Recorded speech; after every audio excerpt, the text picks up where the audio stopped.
Hello there and welcome back to another gluten-free, lactose-free and yeast-free baking video. How are we doing today? Today I'm going to be showing you my recipe for 6 white chocolate chip cupcakes that are of course going to be gluten-free, lactose-free and yeast-free.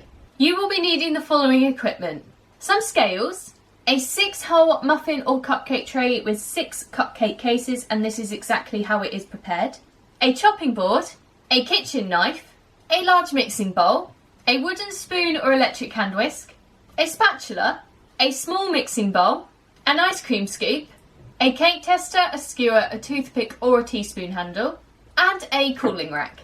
You will also be needing the following ingredients: 75 grams of butter softened, I like to use lacto-free butter, 75 grams of caster sugar, 1 medium-sized egg beaten, 75 grams of gluten-free self-raising flour, and 25 grams of dairy-free white chocolate chopped into small squares. So, let's go! First things first, measure out and prepare all of your ingredients so that they're completely ready for you to use, and then preheat your oven to 180 degrees C on a conventional oven, 160 degrees C on a fan oven, or gas mark 4. So now that we've done all that nasty prep work, it is now time to begin actually making our cupcakes. So for this we will be needing our wooden spoon or electric hand whisk, our large mixing bowl, our spatula, and all of our ingredients. So the first thing I'm going to do is add all of my butter to my large mixing bowl, followed by my caster sugar,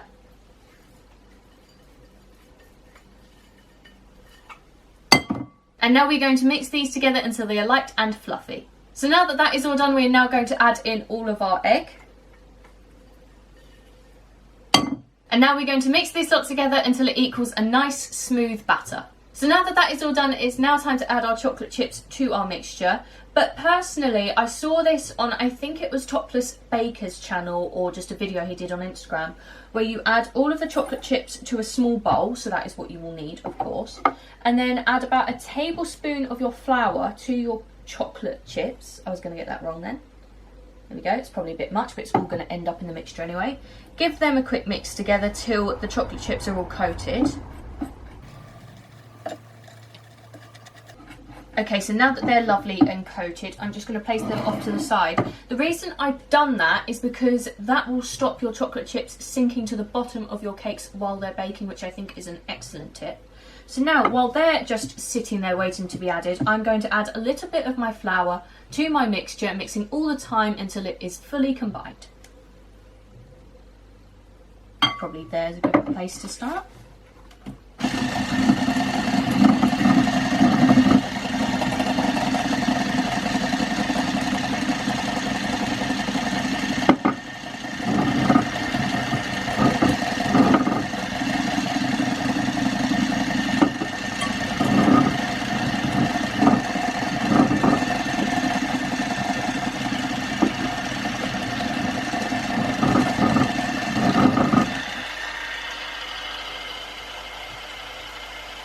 So now that that lot is mixed in, I'm just going to scrape around the sides of my flour bowl. Add all of my chocolate chips. Oh goodness, it would help if I held it a bit better. And scrape around the sides of your mixing bowl.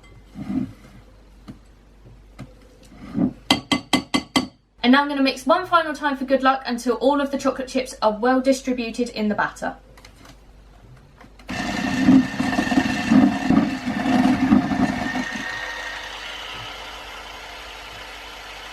So now that this is all done, I'm now going to need my prepared cupcake or muffin tray and my ice cream scoop. So now that I've got all that, the first thing I'm going to do is scrape around the sides of my mixing bowl to get all of the mixture as together as possible.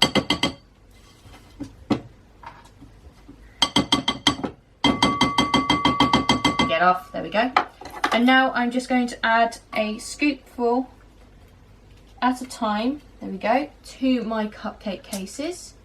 And then in between each addition, I'm also just going to scrape around the sides of my mixing bowl so I lose as little mixture as possible.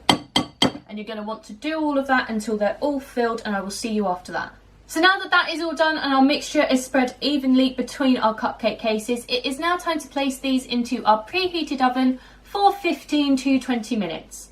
or until we insert a cake tester, a skewer, a toothpick or a teaspoon handle and it comes out completely clean. After that time, we're then going to grab our cooling rack, place our cupcakes onto the cooling rack still in their tray for 10 minutes. And then after those 10 minutes are up, we're going to take our cupcakes out of their tray, placing them back onto the cooling rack to cool completely. And there we have it. They are looking lovely and delicious. I am incredibly pleased to report that the chocolate chips have not sunk. They have stayed to the top, which also means that they will be throughout the cupcake as well. It is amazing how such a simple addition or simple method to something can make such a huge difference. And that is it. I hope you have enjoyed this video. Don't forget to check out all the links in the description, as I love them all and wouldn't put them there if I didn't, including the recipe for these lovely cupcakes and the links to all of the flour and equipment you will need for this recipe. If you do make this at home, don't forget to tag me on Instagram and use the hashtag bakingwithvickiie so that I can see all of your lovely creations. Let me know in the comments of anything else you'd like to see me make gluten, lactose or yeast free, as I do them all. And finally, don't forget to like, leave a nice comment and subscribe if you want to see more, and I will see you next time. Bye!